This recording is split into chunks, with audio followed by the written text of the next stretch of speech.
Strong है कि आपका मन नहीं कर रहा है उठने का पर फिर भी आप उठते हैं, वो चीज़ है आपका मेंटल करेज, और उसको आपको बिल्ड करना बेहद बेहद ज़रूरी है।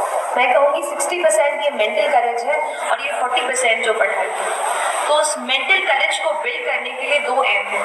एक है माइंडसेट, कैसा आप अपने दिमाग को ट्रेन करते हैं। देखिए एक बात होती है, जैसे आप खड़े हैं वहाँ पर, चलिए आपको नहीं कह रही, जैसे हम कभी पढ़ते हैं तो हमें लगता है कि आज मैं बहुत थक गई हूँ, आज बिल्कुल पढ़ने का मन नहीं है, अब तो पढ़ ही नहीं पाऊंगी।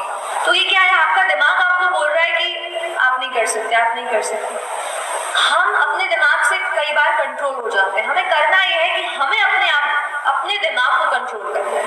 हमें उसको बताना है कि नहीं, आज अगर मैंने सोचा है कि मुझे ये चैप्टर कंप्लीट करना है, आप मेंटली क्या सोचते हैं, क्या आप कॉन्फिडेंट हैं कि आप एग्जाम क्रैक कर सकते हैं, आप साइकोलॉजिकली कितने स्ट्रांग हैं कि आपका मन नहीं कर रहा है उठने का पर फिर भी आप उठते हैं, वो चीज़ है आपका मेंटल करेज, और उसको आपको बिल्ड करना बेहद बेहद जरूरी है। दिन में कई बार हमसे सवाल पूछते हैं कि आप कितने घंटे पढ़ाई करते हैं। तो देखिए घंटे मैटर नहीं करते, कोई 17-18 घंटे हमें नहीं पढ़ना है, उतना हम पढ़ भी नहीं सकते। एक दिन पढ़ सकते हैं, दूसरे दिन नहीं पढ़ पाएंगे।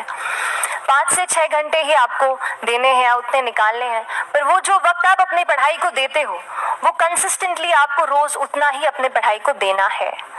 Consistency is the key, that is the first and the most important thing जो आपको ध्यान में रखनी है। दूसरी चीज़ इस एग्ज़ाम में मुझे लगता है इक्वली इम्पॉर्टेंट है, क्योंकि ये जर्नी लंबी होती है। जैसे एग्ज़ाम ही 1 साल तक चलती है, आप प्रीलिम्स देते हैं, फिर आप मेंस देते हैं, आप इंटरव्यू में जाते हैं पर्सनालिटी टेस्ट के लिए। तो एग्ज़ाम 1 साल तक खुद चलती है, उसके पहले मान लीजिए आप 1-1.5-2 साल पहले से प्रिपेयर कर रहे हो, तो ये जर्नी काफ़ी लंबी रहती है। उस जर्नी में मेंटली अपने आप को मोटिवेट रखना, अपने आप को बूस्ट करते रहना, वो भी इक्वली इम्पॉर्टेंट है, और इसीलिए अपने आप पर भरोसा बेहद ज़रूरी है। एग्ज़ाम का अटेम्प्ट मत दीजिएगा कि मैं देखता हूँ एग्ज़ाम कैसा है। आपको मैं चीज़ बता रही हूँ, हम अभी यहाँ पे टाइम स्पेंड कर रहे हैं 2 घंटा, वहाँ पे दिल्ली में कोई बैठ के ना लक्ष्मीकांत निपटा रहा है। ये चीज़ की आप रियलाइजेशन हमेशा रखो, वो एक फियर दिमाग में रख दो कि वहाँ पे कोई है जो पढ़ाई कर रहा है, यहाँ पे अगर मैं टाइम वेस्ट कर रहा हूँ तो